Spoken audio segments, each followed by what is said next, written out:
D'autres fonctionnalités sympas vous attendent sur l'application Clédou.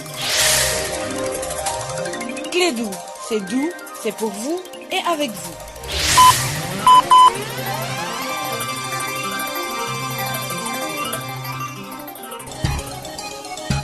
Les sports, les infos, la musique, l'actualité, le tout amusé et servi à chaud pour vous sur Radio Clédou.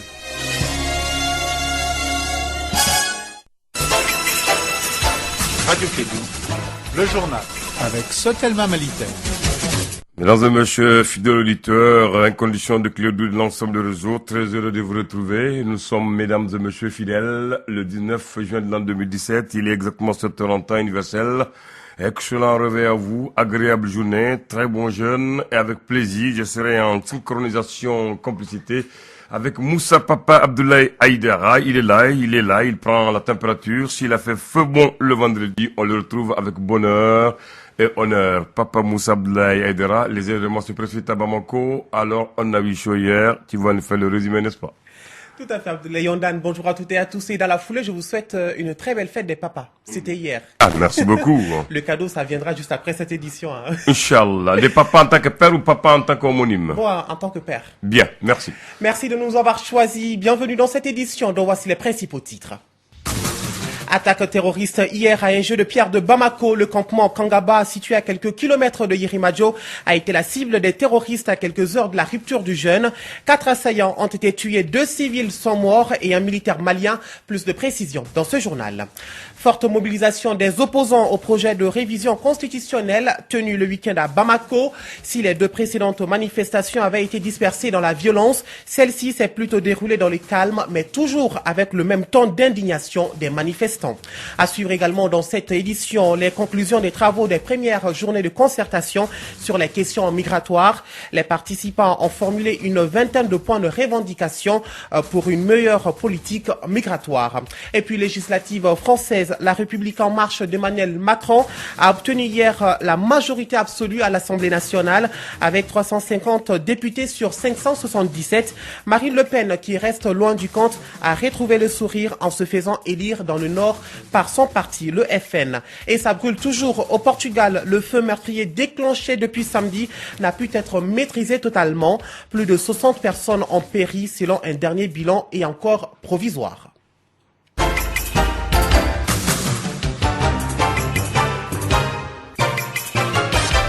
24e jour du mois de Ramadan. Mesdames, Messieurs, soyez les bienvenus dans cette édition. Tout d'abord, c'est ce lundi 19 juin que démarrent les épreuves du baccalauréat sur toute l'étendue du territoire national. Ils sont cette année 112 115 candidats répartis entre 298 centres. Les examens commencent ce matin donc et bonne chance aux futurs universitaires. Hier dimanche, en fin d'après-midi, des hommes armés ont pris d'assaut le campement Kangaba dans la périphérie de Bamako, situé près de Yirimajo, en commune 6 du district de Bamako. Aussitôt informés, les forces maliennes épaulées par les forces étrangères sont immédiatement intervenues. Le dernier bilan disponible fait état de 4 assaillants tués, 2 clients sont morts et un militaire malien.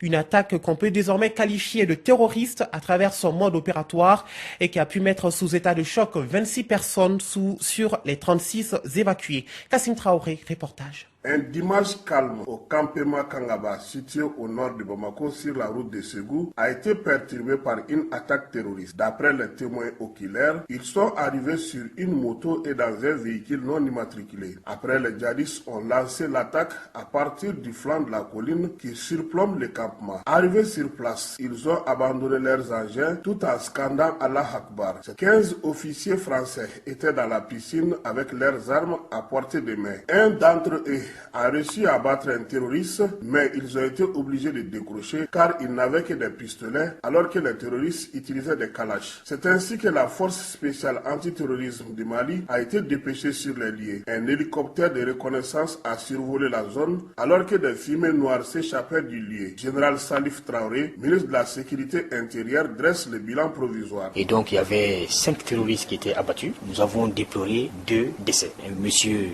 qui jusqu'à preuve du contraire terre, nous pensons que c'est un franco-gabonais, et donc qui est décédé un client, ensuite une dame qui a été touchée par balle. Parmi les 36 rescapés, il y a des Français, d'autres nationalités européennes, des Maliens, des Égyptiens et des Kenyans plus un Camerounais. Il faut rappeler aussi qu'avant cette attaque, l'armée malienne a été victime d'une autre dans la région de Tombouctou, plus précisément à Goundam, dans le village de Bintagougou. Les militaires maliens ont perdu 5 hommes et un dégât matériel important. Les assaillants sont partis aussi avec des engins.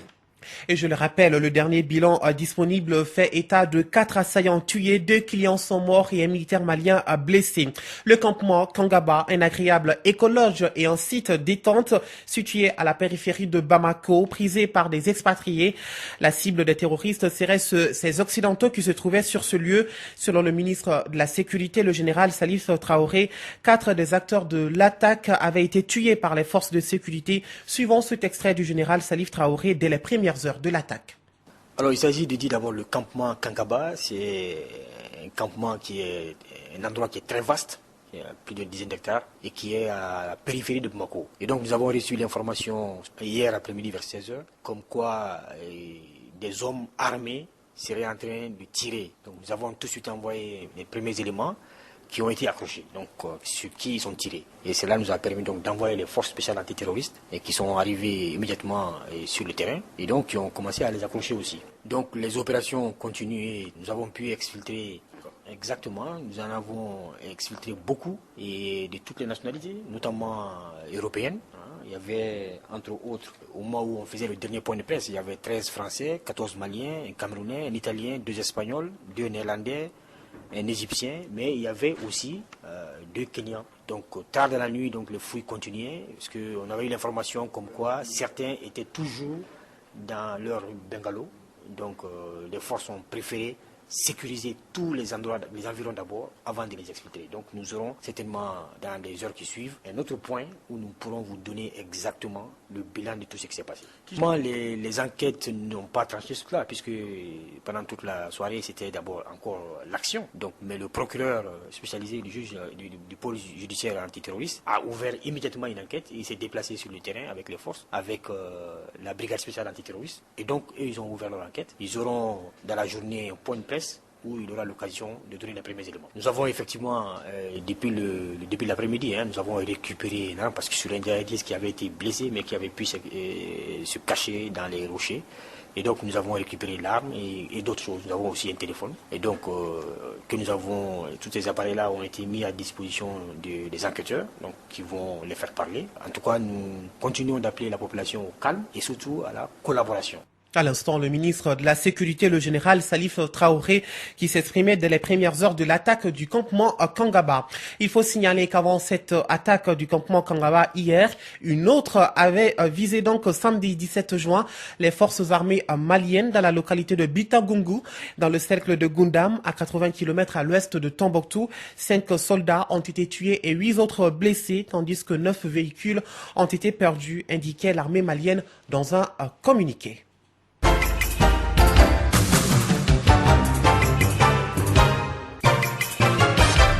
Autre actualité, nous sommes à 20 jours du référendum constitutionnel. Le débat de société est timide à Ségou sur le dit sujet. Les partisans du oui et ceux du non tentent de pencher la balance de leur côté. Pour ce qui est des manifestations, de protestations, on n'en voit pas carrément, suivant l'analyse de la situation avec Douba Dombele. Référendum constitutionnel. Voilà un sujet qui est venu s'ajouter au débat patriotique à Ségou. À l'analyse des causeries débats, les Ségoviens n'ont pas assez d'informations sur cette révision constitutionnelle, chose qui fait que beaucoup ne voudraient pas en parler très longtemps, faute d'arguments. Ce qui veut dire aussi qu'à Ségou, il n'y a pas eu de cadre de concertation, des actions d'information et de sensibilisation. Pourtant, ils sont nombreux ceux qui pensent que cette révision constitutionnelle ne vaut pas la peine. Ils ajoutent que la situation actuelle du pays n'est pas favorable à une révision constitutionnelle. Autre idée qu'il affirme est le fait que le régime démocratique s'est détérioré si jamais cette révision passait. De façon générale, ils sont les plus nombreux à voter non le 9 juillet prochain. À côté de ceci, il y a d'autres qui sont pour cette révision. Ils sont pour la plupart des militants des partis de la mouvance présidentielle. À Ségou, ils sont ceux qui s'acharnent contre les partisans du non. Pourtant, eux aussi n'ont pas assez d'informations explications convaincantes qui peuvent amener un citoyen lambda à adopter leur vie. Si du côté des partisans de non, il n'y a jusque-là pas eu de manifestation de contestation, du côté de ceux qui sont pour, rien aussi n'a été organisé pour sensibiliser les populations. Si la situation devrait rester comme telle, ne soyez pas surpris de voir qu'à Ségou, le taux de participation au référendum soit faible. De Ségou, Douba Dambélé pour la radio Clédou. Par contre, à Bamako, on ne lésine pas sur les moyens pour afficher sa position sur cette révision constitutionnelle. Les partisans du non sont descendus en plusieurs dizaines de milliers de personnes le samedi pour protester contre la tenue du référendum. L'itinéraire de la marche était de la place de la Liberté à la Bourse du Travail à Runaba. Députés, hommes politiques, citoyens lambda, leaders religieux, artistes, la liste des présences était longue. Tous se sont donné la main pour dire non à la révision constitutionnelle. On n'acceptera jamais qu'on contredise notre constitution. Même si elle est bonne, elle doit changer. Nous sommes d'accord qu'on doit changer la constitution, mais il faut mettre la forme. Et moi, on ne peut pas réviser une constitution. Et on ne change pas notre constitution par rapport à un accord pour la paix. On peut changer par rapport à un accord de paix et non pour la paix. Parce qu'il faut un jeu de mots. Ils ont dit l'accord pour la paix. Ça veut dire qu'il y a un accord qui doit être signé.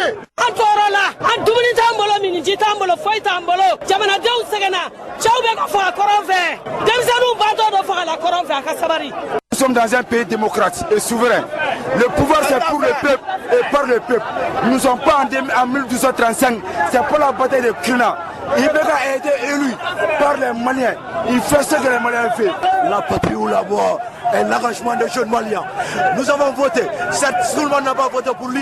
Il est le président de la République. Parce que 73% de la population lui a opté. Alors maintenant, aujourd'hui, il veut abuser, usurper, voler notre constitution. Pourquoi? La déclaration a été lue à la fin par Amadou Thiam, l'un des responsables de la plateforme Ante Abana touche pas à ma constitution. Et toutes les organisations contre cette révision constitutionnelle comptent user de tous les moyens pour garder la constitution du 25 février 1992 inchangée. 7h12 à Bamako. Autre titre de ce journal, la problématique migratoire. Il a été question pendant 3 jours au cours des travaux des premières journées de concertation sur les questions migratoires. C'est au total 21 points de recommandation qui ont sanctionné les travaux. Les participants venus du Mali et de la diaspora ont contribué aux échanges avec des pistes de solutions. Ils espèrent tous maintenant une application immédiate de la part des autorités. Quelques-uns se sont exprimés au micro de Mamadou Kane. Oumar Sidibé, président de l'association Initiative Migration et Développement Immigrate. Vous savez, il y a des recommandations qui ont été faites ici, qui ont été prises en compte par la politique nationale de migration PNOR. Par exemple, la sécurisation des documents de voyage. Dans les recommandations, il y a aussi les négociations avec l'Union européenne par rapport à ces fameux accords de réadmission. Il y a aussi les conséquences de la migration irrégulière, notamment tout le calvaire que les familles, notamment les mères endurent dû à l'absence de leurs époux. Kalou Soufara, né à c'est la présidente du Haut Conseil des ministres au chef de cabinet. Puisque s'ils ont de l'emploi aux zones de départ, ils vont chercher quoi? Ils n'ont rien à chercher ailleurs. Ils ont tout chez eux. Où est le problème? Donc on doit mener une politique. Et je crois que le gouvernement est là-dessus. Il est en train de voir pourquoi d'ailleurs ces journées de concertation ont été initiées. Comment trouver la possibilité de créer des emplois aux jeunes dans les zones de départ? Ça peut nous aider vraiment à comprendre beaucoup d'enjeux sur la migration. Parce que vous savez, on a beaucoup travaillé sur la migration et la sécurité, mais ça nous manquait de travailler migration et la sécurité, migration et les frontières. Donc vraiment maintenant, les 3 jours nous a quand même permis de bien comprendre les enjeux politiques dans toutes les diversités sur la migration. Drissa Kanambaye, président du Conseil supérieur de la diaspora malienne de Belgique. Vous savez, le Mali est champion dans la rédaction des plus beaux discours du monde et des plus beaux articles du monde. Mais qu'en est-il de l'application? C'est ça le problème. Sinon, le CSDM avait demandé l'organisation des États généraux. Puisque le ministère a organisé, si vous voulez, des journées de concertation, je pense que c'est la même, ça revient à la même chose. Moi, je suis satisfait parce que nos demandes ont été prises en compte. Voilà, à l'instant, quelques participants qui s'expriment au micro de Mamadou Kane. Nous poursuivons cette édition avec l'actualité étrangère. Le procès des biens mal acquis s'ouvre ce lundi à Paris devant le tribunal correctionnel. Théodoreng Obiang, le fils du président de Guinée équatoriale, est accusé de s'être bâti en France un patrimoine considérable en détournant des fonds publics. Il avait acquis plusieurs voitures de sport et un hôtel particulier richement meublé, un train de vie rendu possible par des détournements de fonds publics selon les juges d'instruction français. Législative française, la formation La République en marche sort victorieuse du second tour des élections législatives dimanche 18 juin. À lui seul, sans le MoDem notamment, le parti présidentiel aurait 308 députés, une majorité absolue moins large que prévu sur fond d'abstention record. Si l'on ajoute le MoDem de François Bayrou qui a obtenu une quarantaine de députés, la majorité présidentielle est aux alentours de 350 députés sur 577 au total au sein de l'Assemblée nationale. Majorité absolue ou avec ou sans alliés. Le Front national remporte 8 circonscriptions et pour la première fois, Marine Le Pen est élue à l'Assemblée nationale. La première ministre britannique Theresa May, affaiblie par ses mauvais résultats lors des législatives et les vives critiques sur sa réaction après l'incendie de la Grenfell Towers, elle entame donc les négociations avec l'Union européenne dans un contexte difficile. Elle qui souhaitait un mandat solide pour pouvoir renforcer sa position dans les négociations est aujourd'hui sur le point de perdre sa place à la tête de l'exécutif. Et je vous l'annonçais dans les titres, au Portugal, un terrible incendie s'est subitement déclaré samedi dans la municipalité de Pedro Grande, dans la région de Leitria, dans le centre du pays. 800 pompiers sont toujours mobilisés pour maîtriser les flammes. Un feu très meurtrier puisque plus de 60 personnes ont péri selon un dernier bilan officiel et encore provisoire.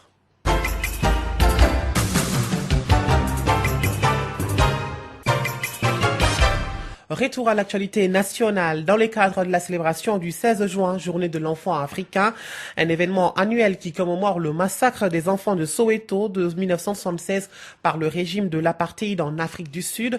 Sur le continent, les coalitions africaines de l'Action mondiale contre la pauvreté organisent des actions simultanées pour l'occasion. Eh bien, Plan Mali International, suivant la logique, s'est rendu à Bougoula, dans la commune de Sanakoroba, pour faire le point de leur réalisation en faveur des enfants. Tchekoro Koulibaly est conseiller à la communication de Plan Mali International. La première journée, vous avez vu que nous sommes rendus dans une communauté qui s'appelle Saint-Zina, là où nous développons le programme de développement de la petite enfance. Et ce centre de développement de la petite enfance permet aux enfants en préscolaire de pouvoir, n'est-ce pas, acquérir les fondamentaux de socialisation dont l'enfant a besoin pour pouvoir poursuivre les études, n'est-ce pas, au niveau du primaire. Et ceci est extrêmement important parce que ça permet de protéger les enfants contre beaucoup d'intempéries qu'ils peuvent rencontrer dans la communauté. Alors donc nous organisons la communauté pour les amener à agir en faveur de la protection des enfants à ce niveau. Dans la même foulée, nous nous sommes rendus à Eremakono, dans une autre communauté partenaire, où nous développons un programme en faveur des enfants déscolarisés. Ces enfants qui n'ont pas eu soit la chance de poursuivre les études et qui ont été recalés. Alors ce deuxième jour, nous sommes à Bougoula pour rencontrer les femmes productrices d'arachides. Vous savez, dans notre entendement,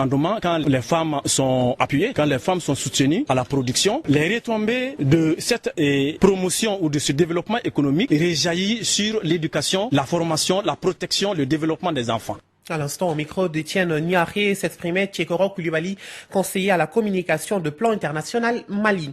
Toujours avec les enfants, ceux en situation difficile internés au sein de l'Union malienne des aveugles ont bénéficié d'une importante quantité de dons en mil, en sucre et huile. L'activité s'inscrit dans le cadre du mois de Ramadan. L'initiative est de la Fondation Mama Aïdara qui a pour vocation d'assister les plus démunis à travers des actions de bienfaisance. Les précisions de Mamadou Kane. Ces dons aux 203 enfants de l'IMAV composés de 2500 kg de mil, 750 kg de sucre et de 100 litres d'huile couvrira plusieurs mois de consommation. Mouminou Diara, président de l'Union malienne des aveugles. La fondation Mama Aïdara vient de nous donner une donation qui constitue pour nous un grand cadeau pendant ce mois de carême, ce mois béni. Et ça va permettre à l'IMAV de pouvoir mieux nourrir les enfants, de les entretenir pour qu'ils puissent être performants à l'école. Comme on le dit souvent, si on n'a pas à manger, on ne peut pas être performant à l'école. Donc nous avons un sentiment de joie et de reconnaissance parce que l'altruisme de la Fondation Mama Aïdara va permettre à l'UMAV de pouvoir faire face à ces missions. Pour les donateurs de la Fondation Mama Aïdara, cette action était nécessaire à l'endroit de cette couche défavorisée de notre société. Abdoulaye Faskoy. Le mois de carême, c'est un mois de solidarité, c'est un mois de pardon, c'est un mois de partage. Donc c'était une occasion pour nous de communier avec nos frères, nos sœurs et nos enfants de l'UMAV. Et je vous rappelle que c'est des enfants qui sont en situation difficile, c'est des enfants nécessités. Donc comme il l'a dit, c'est un don modeste mais qui vient vraiment à point nommé pour les soulager. La Fondation Mama Aïdara s'est engagée au cours de la cérémonie à mettre désormais l'UMAV au cœur de ses actions humanitaires. Le Croissant Rouge des Émirats, la Croix-Rouge malienne et l'ONG Al-Farouk viennent de mettre en place un programme qui permet la réinsertion socio-économique des communautés du Nord déplacées par la crise. Ce projet sera le levier pour la réalisation de plusieurs infrastructures comme des écoles et des centres de santé. Abdraman Sissé, le président de la Croix-Rouge malienne, il s'exprime au micro d'Arunaba. C'est un projet de réinsertion socio-économique des populations qui étaient déplacées, qui reviennent au pays à la suite donc de cette ébauche de paix, comme je le disais, et qui viennent, qui retrouvent chez eux. Et c'est un projet qui va concerner donc les populations du nord du Mali et du centre, notamment les régions de Taoudeli, Kidal, Menaka, Gao, Mopti, Tombouctou, un peu la région de Ségou. Un projet qui va donc financer la construction donc d'une école, d'un centre de santé, d'une mosquée, la réalisation aussi d'une adduction d'eau sommaire sous forme de forage et qui va financer aussi des activités génératrices de revenus, essentiellement pour les femmes. Une idée sur le coût? Le coût pour un départ, les 9 vont être financés à hauteur de quelques 700 millions de francs CFA. Voilà, à 7h passées de 21 minutes, juste le temps de vous rappeler les températures sur Bamako et environ. Retenez que le ciel sera peu nuageux à nuageux avec un vent de direction sud-ouest d'intensité faible à modérée. La visibilité sera bonne. Les températures maximales et minimales prévues pour la journée sont respectivement de 36 et 25 degrés. Le soleil s'est levé ce matin à 6h04 minutes. Il se couchera à 19h02 minutes. Et il faut retenir la principale actualité de ce journal. Attaque terroriste hier à un jet de pierre de Bamako. Le campement Kangaba, situé à quelques kilomètres de Yirimadio, a été la cible des terroristes à quelques heures de la rupture du jeûne. 4 assaillants ont été tués, 2 civils sont morts et un militaire malien blessé. Clédou Info reviendra plus en détail sur cette actualité dans nos prochaines éditions. Et c'est la fin de la présente. Merci à vous de l'avoir suivi. C'était une présentation de Moussa Papa Aïdara sur une mise en onde d'Abdoulaye Andan. Grand merci à vous. Et la pensée du jour nous dit tout simplement: le silence est parfois la réponse la plus éloquente. Allez, à très vite sur Clédou Info. Radio Clédou, le journal avec Sotelma Malitel.